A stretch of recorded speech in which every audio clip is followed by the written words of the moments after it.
speech is a very effective person-to-person communication device.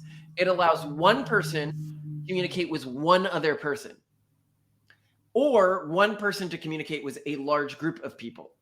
Music is different. Music is a many-to-many cultural communication device. And that's where music gets really interesting. Would you like to know more? Hello, Malcolm.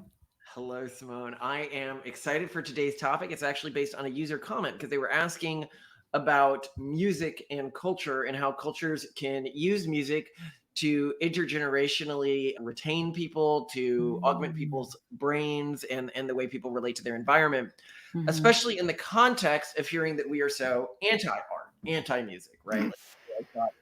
So this is one of those interesting things where I can say our culture does not do something and may have led to perhaps even a genetic predilection to something. But more broadly, I think cultures should do that thing, and here's why. So first, a little background here. Calvinist culture traditionally is very antagonistic to music or art or any sort of frivolous pleasure that was either not efficacious or not spiritually focused. A great example is Geneva banned music for almost a century when they were predominantly Calvinist. So it wasn't all music. It was any music that was either not, that used words or was not like explicitly spiritual, I think. But it was mostly any music that used words. And I can understand that sentiment, actually. When I was a kid, I felt the same way. I remember when I was very young telling my parents that any music with words wasn't real music. What? Yeah, I'm trying to remember why I felt this instinctually so strong. I think it was because I thought that music that utilized anything other than sound to manipulate an individual's emotional state was like cheating or relying on an externality that it shouldn't rely on as a vanity. It was very interesting. But what I would say is, so historically, we come from a cultural group that as one of its core motivations is this idea that positive and negative emotional states, now most cultures it's only positive emotional states you would go after, that are pursued for their own sake, whether it's from emotion, it comes from music or sexuality or anything like that, are always evil. That actions should always be dedicated to what's efficacious. And so I understand why my culture did this. And one of the things we'll talk about in a different culture is cultures can go evolve with a person's genetics. By that, what I mean is individuals with a sociological profile that were like really into music would have left this cultural system much faster than those who didn't. And people living adjacent to these sort of cultural groups who naturally were uninterested in music would have been much more likely to join these cultural groups. Also, the extent to which our cultural groups feel this. I remember I did not get my first CD with music on it until I was 12. And I went to a store, and what I bought was a single because it was the cheapest thing in the store. But it was this weird, like I put it on a thing to see what it was like. Okay, why do people listen to this? Why do they spend money on this? I did not understand. Now, but let's talk about why groups use music and the value of music. So, no, I mean, I feel, you're missing the big thing. I mean, aside from the fact that music can really give you this almost transcendent experience, right? When you're doing it, it really helps to create this group cohesion, this shared moment. But that, interestingly, secular music to me is a really interesting form of worship that is practiced even when people lose their religion. And it's like a worship to their culture. And it's a worship to, this is who I am. And it reminds you. So, and this is how music has been used for millennia, right? Like music has usually been used for worship and for practice. And it helps you why it does that, right? Right. Well, I mean, one, it binds you to a group. Two, it often includes lore or canon for your culture, right? These are our characters. These are our values. These are our values. This is what we're into. And what to me is so interesting is the way that post-religion music still does that. Look at country music, and it's like keyword stuffed with, this is what I value. These are the people that matter to me. So it's like back roads, hard work. I love my mom. I love my dad. I love my That's kids. our favorite type of music. We don't listen to much music, but we do prefer country music, yeah. But it is very religious, like in nature, right? It's like Yeah, it even when will, it's secular, but yeah. let's talk about why that's the case, okay? Mhm. So, if you talk about the evolutionary pressures that led to the development of speech versus the development of music, Mm. it's really interesting. Speech is a very effective person-to-person communication device. It allows one person to communicate with one other person, or one person to communicate with a large group of people. Music is different. Music is a many to many cultural communication device. Mm. And that's where music gets really interesting. So there's some great studies that have been done on this, which show, for example, people who joined various clubs within a school, if it was a music club, they felt friendship with that group and camaraderie with that group much faster than other clubs. Oh, that makes What sense. what is interesting is that they did not have a higher ceiling to the camaraderie they felt. They just felt camaraderie faster. So if you looked at It's the an whole, accelerant. it's an accelerant, right? And there was another one that had two groups of students that would do running, and one would do it to like a march step, like music, and the other group would do it without that. And the group that was doing it to the music felt much more bonded to each other. And this is why, so you can look at military traditions. So military traditions evolve to an extent, where the military traditions that outcompete other military traditions on the battlefield end up being the military traditions that other people try to copy, right? So there are evolutionary pressures within military traditions. And this is how military traditions found out to do things like the I don't know, but I've been told, when they're like running, even though nobody ever told them to do this. Like they didn't understand psychologically what they were doing, but just the groups that ran to music seemed to outcompete other groups. And it was because it was Mm. acting as a social accelerant. Mhm. Well, then why is music not used more in dating then? If that's how it works, and if it builds cohesion What do faster? you think nightclubs are? Oh, So I to guess. us, you and me, nightclubs are this perplexing, insane environment where we're like, why would you go and look for a partner in an environment where you can't talk to somebody? Because, our cultural biases are so strong there that we see the idea of dancing with a stranger to music as like really gross. Like, even when I was a kid, I'd go to nightclubs and I'd be like, I do not get what's going on here.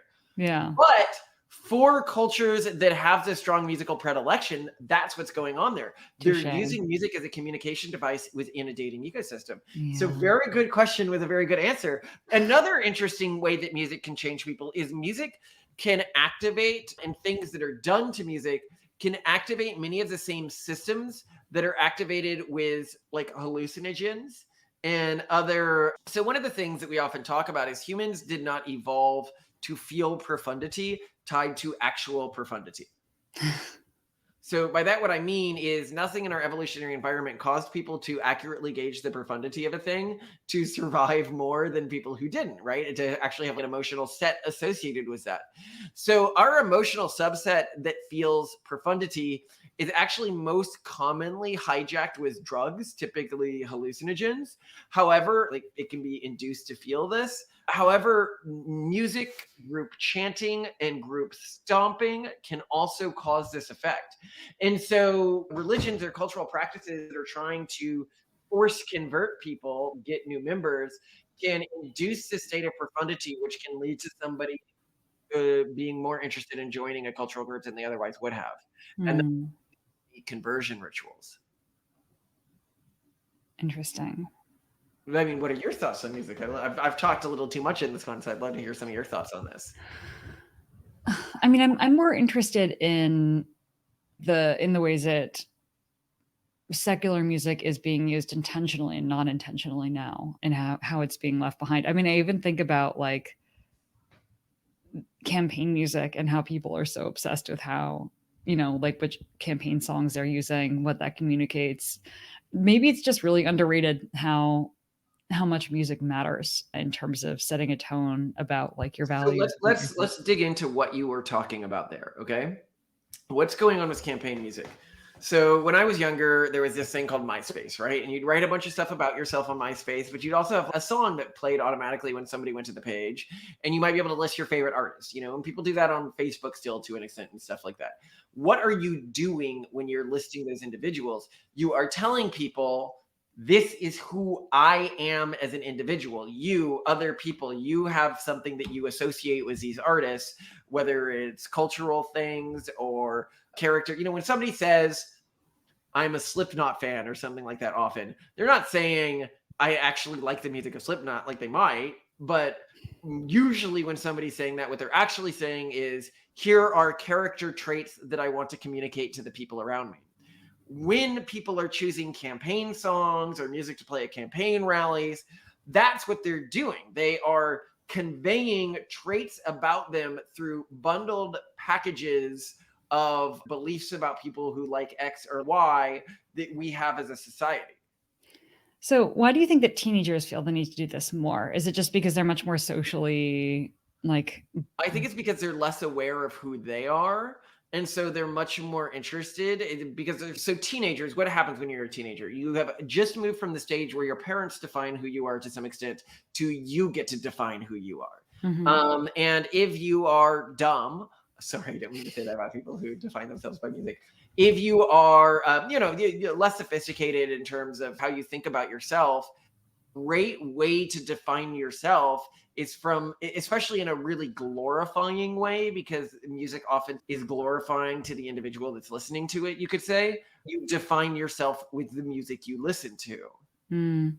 So it's kind of like being very lazy about how you define yourself and using someone who's a whole lot more poetic and eloquent than you to make your life seem and your identity seem more epic, thoughtful, and profound than it really is. And cohesive than it really is. Mm. Mm. This is who I am. I'm somebody who likes, and this is why I think when I was dating, if somebody ever was like, oh, I really am into, music, and it wasn't like their own music, but other people's music. Like if somebody was really into their own music, I don't know, I would find that interesting, like music that they were making. But if it was other people's music, I was immediately like, oh, so like you don't have an identity. Like your So what identity. will okay, what also though about the phenomenon of the hot guy who plays guitar in high school? Yeah. So Is it what's just a going on there? social proof thing? Is it the fact that he plays music that matters? I mean, one thing I is, don't think it first is. off, it's I not think like the guy who plays the oboe who gets all the women, it's the guy who plays the guitar. Is this a cultural thing? What's going Well, on? so I think that answers the question for you. It's not the music that is turning on the women. It's that these are most often the guys in like a high school environment. Like in high school, guys aren't making speeches that rooms of people are listening to often, right? That's Mm, not a thing that's happening, at least in a cool way. Like they mhm. might as like a science and they're talking to old people, but not like peers that a girl's going to respect, right? But music, yeah, you can have a guy play music who's a teenager and a bunch of other cool teenage people listening to that person playing music. So Mhm. what's happening there is a phenomenon you see, we've talked about it in other videos, which is when women see other women or men interested in a male, their attraction rating for that male dramatically increases. So the social proof effect, essentially. It's the social proof effect. That's what you're seeing there. And so, that being the case, if I was a guy who found some other way to communicate to cool people in mass within a high school context, I would probably get the same amount of people interested in me.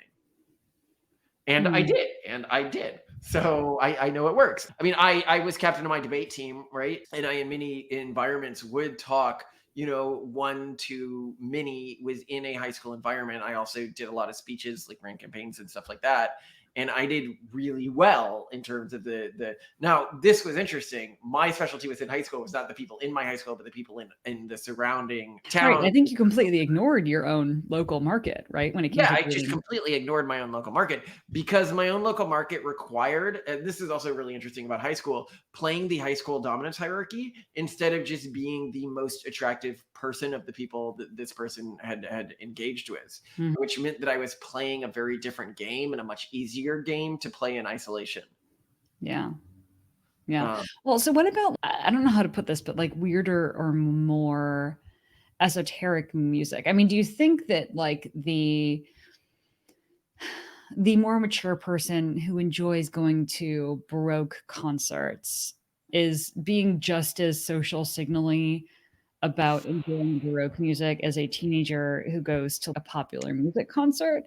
Or do you So think you know I feel this. I often criticize people when I think they're listening to classical music to try to look sophisticated. well, but what about me though? Do you think I listen to Baroque music because I think it makes No, me I think feel music is able to manipulate an individual's emotional state, and I think that some people, and this is my approved use of music, music as a tool for manipulating your emotional state, Mm, I think is very valuable. Now, obviously, I would view that tool as completely indulgent if you're using it to modify your emotional state in a negative state so that you yeah. can feel extra sorry for yourself, which some people do. I find that pretty indulgent. So essentially doesn't sad breakup songs when someone dumps you? Yeah, yeah, yeah, yeah. Yeah, But because they're just completely indulging in this negative emotional state, which is lowering their overall efficiency and efficacy. sure. However, while we do not value like happiness, right?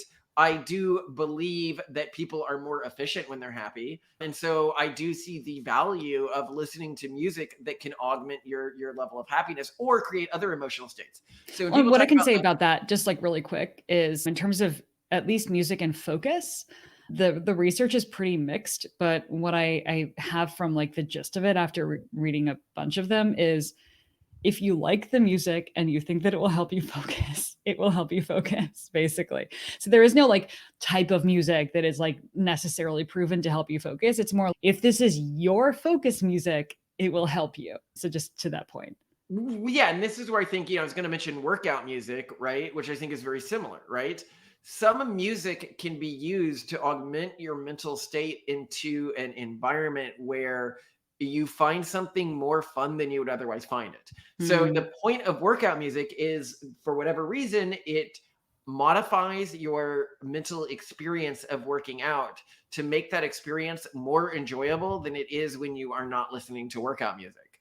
So Well, that so on that front, I want to get what you do with music because actually you are, for someone who doesn't respect music that much, right? You are whenever doing something on your own, doing a task that doesn't necessarily require a lot of focus. If you're unloading the car, you have an AMV playing, and AMVs are anime music videos. So this is not just music; it is music set to like remixed clips of anime shows or movies. yes. So, what are you doing there? What are you doing with your state, and how do you choose what songs and like So what does this I mean think to that you? there are many tasks and environments where I benefit from some level of mental dulling. Whether that's alcohol or having music or an AMV on in the background or something like that. So, are you saying Uh, that music has the same effect as of like mentally dulling you? Like it just distracts you a little? well, so that I get my most productive work done often at 2 a.m. to 6 Yeah, a.m. when you're Right? kind of I sort of try half to asleep, but also not interrupted. Yeah, I try to wake up, be in that sort of half asleep state. I just am much more productive when my brain is not fully functioning, and I'm much less productive when my brain is on all cylinders. So I generally try to do when I am doing something productive, but that is otherwise like mentally grinding, like going through emails, which is the majority of work I'm doing, or, writing something that isn't fully mentally stimulating, trying to distract a part of my brain that might otherwise distract the rest of my brain with aberrant thoughts. Oh, Mm. why don't you go do this? Why don't you go do that? And when I was younger and I would take things like, Ritalin or something like that to focus, right? I did not listen to music when I was working because it dulled my mind enough that I was able to Mm. just work. So that's Interesting. why I relate to music in that way. Now, we can talk a bit about the evolution of music because I think it's very interesting. In a previous video I wanted to do on this, where I was showing that like if you play music for some birds that can speak, they'll start dancing very similar to the way that we start dancing, right? They Right. clearly really enjoy it and jive with it. And then I realized I couldn't put any of those videos in because they all had popular songs playing. So you just have to YouTube them yourself. But what we can see is that in a pre-speech animal that has a lot of mental processing dedicated to vocalizations, you are going to have the ability to essentially massage that part of its brain in the same way you might massage somebody with like your fingertips and your hands, where like you are subtly touching like a large portion of them in a way that creates like a pleasant stimulation. And then specific historic religious groups began to utilize this for many to many communication and group bonding rituals, which are obviously a thing of utility. And so evolution, being a cheap programmer, as we always say, evolution's a cheap programmer, it basically hijacked this system and said, okay, yeah, let's cause people to create these quick emotional bonds through this system. And that's how evolution, because the groups of humans that were able to create these faster bonds when undergoing this many to many communication ceremony or types of ceremonies ended up out competing, likely, martially and in other ways, other groups of humans. That checks out. Yeah. Well, so, okay, what about the future of music? How do you think it could be used, weaponized? And I mean, there's also the weaponization of music, right? Like music has been used in like Guantanamo Bay to quote unquote like torture people, right? So, how do you think that for better or for good or for evil, music Yeah. should or can be used in the future? Well, so I think the really sad thing is that the way music is weaponized best can happen organically within a cultural group, and that music can be used to completely destroy the value system of a cultural group. So I'm not going to name names here, but we were talking about country music. Country music, I think, is actually really reinforcing for the cultural groups that listen to it.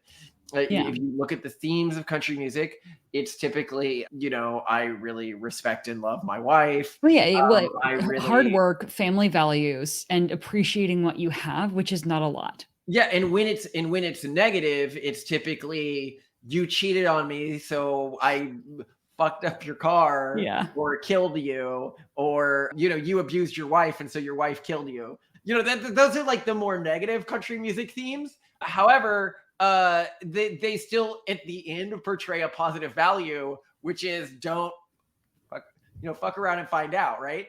However, when I look at other music clusters and the value systems that they portray and this is across, I'm not like talking about just one group, right? They often are really toxic. Yeah, They like either they either super materialistic, super focused on very unsustainable relationship formats. Like even when I think about, and not to like hate on Taylor Swift songs, but like when I hear a lot of her songs, which I enjoy like listening to in a certain mood, like I'm like, oh man, this is encouraging a really toxic relationship. What are what are you you doing? thinking of? I can't model what you're thinking of here because I don't know the song. I don't know the names of her songs. I just hear the lyrics are just, we're dangerous or bad for each other, but we're gonna do it anyway. Or and also just like other really fun, playful songs, or like I love Katy Perry songs. A lot of them are just more about like partying and stuff, which, Yeah, okay, that so let's say Katy Perry, 'cause that's a music that's not gonna get us in trouble. Like a song like what's the song where she's talking about being Japanesey or whatever? this It's is the how we do. lyrics. Oh, that's my Yeah, I this is love how that we do. song. This is how we do, right? I mean, what's the song teaching people to value? Partying all Yeah. day, being so Yeah, this irresponsible one that your goes to the car is kids still out at a late at the club. club and it's Tuesday. Yeah, this is the Yeah. ones who are paying for bottle service with your rent money. I love that song, but yeah, like No, no, not no, the it's a best. very engaging song in that I think it emotionally uplifts your mood. But Mhm. if you're like, it is a cultural toxin in terms of Yeah. the value system that is glorified in that music.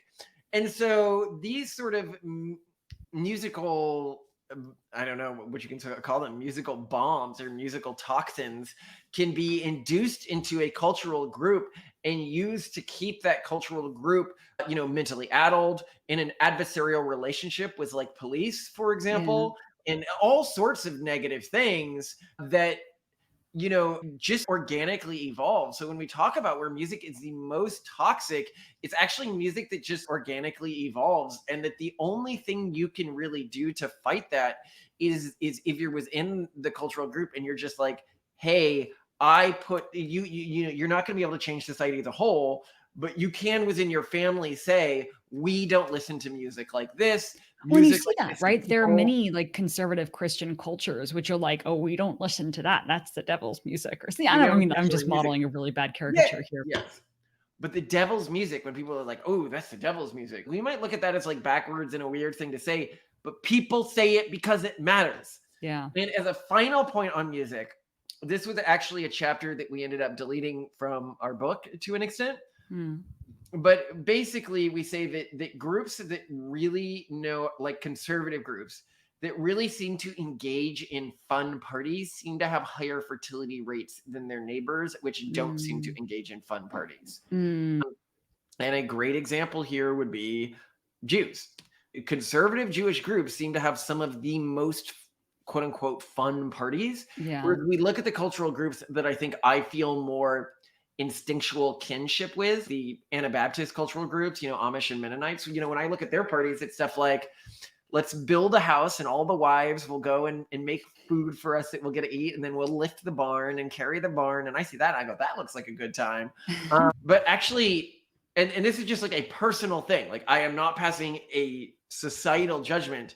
I am almost like instinctually repelled when I see some of these like Jewish parties where I can tell everyone is having like a lot of fun, but I just notice like the people touching other people without Yeah, asking their it's permission first. sweaty and it's hot and And there's it, a big and crowd it of looks like everyone's people. sweaty and like it probably smells bad and like Ugh. they're not talking, like they're not engaging with ideas. They're Yeah, they're they're having fun for fun's sake. And I think that this is where something comes to where I can say, I think that those events help their culture outcompete other cultures. totally. But this is also why, and this should be another video we should probably do, that people begin to almost genetically specialize for their cultural group. And we get what we call like an evolutionary vortex, where the group draws people in who would thrive in a group like that and kicks people out who wouldn't thrive in a group like that. And just me, this sort of music party environment is something that when I look at it, I'm just like, oh my God, the floor is probably sticky and people are Oh, touching me without asking me first. And oh my no, God, what if somebody tried to kiss me? no, no. Yeah, no, but I mean, Simone, would you say you feel the same way? Like when you see these videos or? Oh, totally. Yeah. Like the only way I would be remotely okay, like mentally with those situations in the moment is if I am so sloshed, I'm probably blackout drunk, if we're being totally honest. Yeah. So Oh God, and what if somebody tried to hug you? I would They're just like, no, it's a brotherly hug. I don't care if it's a sexual hug or not. Get your hands off me. I want a 5-foot bubble of personal space and you can stay out of it. Okay. And I want silence. I want to think. I went to one concert in my entire life and the only thing it was BlizzCon. So I went to BlizzCon and they had a Foo Fighters play. So that's my conference. It was actually a video game. It was a video game conference and they had the band come, but I got to see the concert experience and it was miserable. It was loud. It was painful. My only takeaway is if I ever go to a conference again, I'm going to need earplugs. I do not, it did not look to me like people were like jumping up and down, but having fun in this kind of totally mindless way that I just cannot mentally engage with. yeah, nope. Just nope. But yeah, hey, I'm glad that I'm married to someone who does not drag me to concerts. Thank you very much, Malcolm. Well, I'm assortative mating here, right? This could even be seen as behavioral isolation. People like you and me, we find each other in our weird no music environments where most people are not looking for partners. And we can say our final point on music is it is probably the optimum cultural group probably uses music. That is not our cultural group. So there you have it, ladies and gentlemen. Yes. I love you, Malcolm.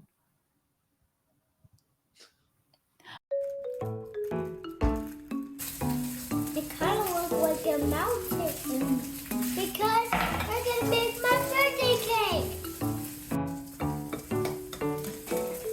I see a crack. No, not yet. You did it! It cracked. But a crack right here. Did you crack it outside the bowl? Yes.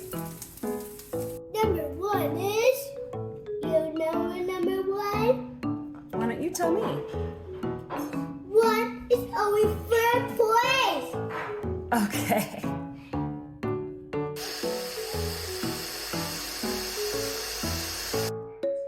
I can help you. There you go. Yes. And right now, it's all liquid. That's called batter, okay? Okay? Uh-huh. Cool. Is it done? Yeah. Maybe test it. Okay, now when we stick in a knife, it should come out clean. See how there's no batter on it? Yeah. All right, now we have to wait for it to cool down, okay? What's that? You don't know. I don't know. It's icing. I see. Icing. Okay, finish it. Good job. Okay, here's the space stuff to put on. So you Now, take the planet, and then you stick it in the cake. So where do you want to put this planet? I'm ready. Where do you want to put the astronaut? I'm ready. And can I put this planet here? Yeah. I'll put this ready. I'll do it. But you're going to get Oh, do you think it's a planet or is it space, Octavian? face. What do the sprinkles represent? Because the planet's on it. Yeah, space dust. They represent space dust, right? Right. Or radiation?